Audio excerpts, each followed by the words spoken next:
আপনার বাচ্চা কি খাবার দেখলেই মুখ ঘুরিয়ে নেয়? ১ চামচ খাবার দিলেই দৌড় দেয়? আর আপনি ভাবছেন, আমি কি ওকে ঠিকমতো খাবার খাওয়াতে পারছি না? ও কি অসুস্থ? বিশ্বাস করুন, আপনি একা নন। আজকের এই ভিডিওতে আমি শেয়ার করব ১ থেকে ৫ বছর বয়সী বাচ্চারা কেন খেতে চায় না এবং সেই সাথে আলোচনা করব এমন কিছু সমাধান যা ডাক্তাররাও সাপোর্ট করেন। ভিডিওটি শেষ পর্যন্ত দেখবেন, কারণ শেষের টিপসটি অনেক বাবা-মারই জানা নেই।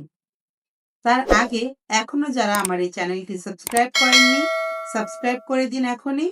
আর হ্যাঁ, একটি লাইক দিতে ভুলবেন না। আসসালামু আলাইকুম everyone, welcome to life with Rubaisha. চলুন প্রথমেই জেনে নেই ১ থেকে ৫ বছর বয়সী বাচ্চারা কেন খেতে চায় না। কারণ নাম্বার ১, বয়স অনুযায়ী অ্যাপাটাইট কমে যাওয়া।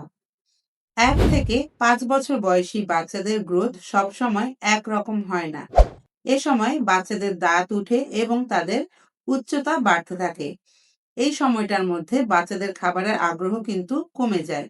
এটা একদমই নরমাল। কারণ নাম্বার ২, বেশি দুধ বা জুস। অনেক বাচ্চারাই দিনে ৩ থেকে ৪ গ্লাস দুধ পান করে। এরপর বাবা-মায়েরা বলে, আমার বাচ্চা কেন খাচ্ছে না? ডাক্তারদের মতে ১ বছরের বেশি বাচ্চাদের সারাদিন ৫০০ ml এর বেশি দুধ পান করা ঠিক না। এতে তাদের ক্ষুধা কমে যায়। এছাড়াও অনেক বাবা-মায়েরা খাবারের আগে বাচ্চাকে জুস খেতে দেয়, যা তাদের ক্ষুধাকে নষ্ট করে দেয়। কারণ নাম্বার ৩, জোর করে খাওয়ানো। আমরা বাচ্চাদেরকে বলি, এখনই শেষ করো, তা না হলে মোবাইল বন্ধ, টিভি বন্ধ, ঘুরতে যাওয়া বন্ধ, তোমাকে কোনো কিছুই কিনে দিব না।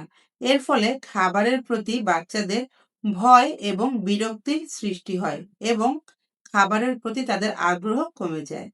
কারণ নাম্বার ৪, অসুস্থতা বা নিউট্রিয়েন্ট ডেফিসিয়েন্সি।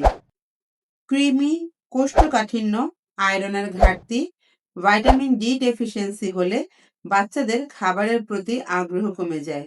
এরকম কোনো সমস্যা থাকলে অবশ্যই ডাক্তারের পরামর্শ নিতে হবে। এতক্ষণ আলোচনা করলাম বাচ্চাদের না খাওয়ার কারণ। চলুন এখন সমাধানগুলো জেনে নেই। খাবারের রুটিন তৈরি করা। প্রতিদিন বাচ্চার খাবারের একটি রুটিন তৈরি করুন। স্ন্যাক এবং মেইন মিলের মাঝখানে ২ থেকে ৩ ঘন্টার একটা গ্যাপ রাখুন। এই সময়ের মধ্যে কিন্তু তার খাবারগুলো হজম হয়ে নতুন করে ক্ষুধা লাগবে। সুন্দরভাবে খাবার পরিবেশন করা। মায়েরাই প্লেট ভর্তি করে বাচ্চাদেরকে খাবার দিয়ে থাকে, যা বাচ্চাদের মধ্যে ভয়ের তৈরি করে।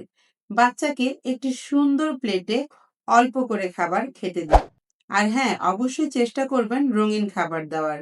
আর এজন্য আপনারা ব্যবহার করতে পারেন রঙিন সব শাকসবজি এবং ফলমূল। নিজ হাতে খেতে দেওয়া। অনেক মায়েরাই মনে করেন বাচ্চাকে নিজ হাতে খেতে দিলে খাবার নষ্ট হয়ে যাবে এবং সাথে আশেপাশের জায়গাও নষ্ট হবে।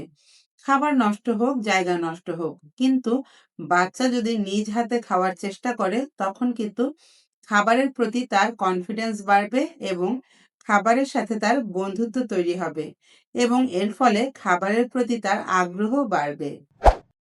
নতুন খাবার ইন্ট্রোডিউস করা।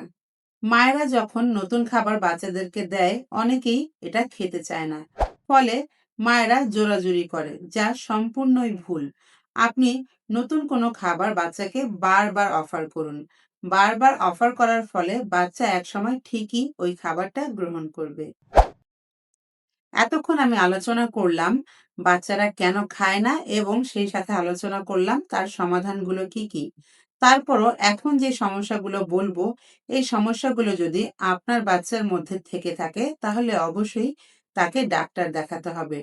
যেমন বাচ্চার যদি ওজন না বাড়ে, সবসময় ক্লান্তি বোধ করে, চুল পড়ে এবং বারবার অসুস্থ হয়ে পড়ে, এই সমস্যাগুলো যদি বাচ্চার মধ্যে থাকে দ্রুত ডাক্তার দেখান।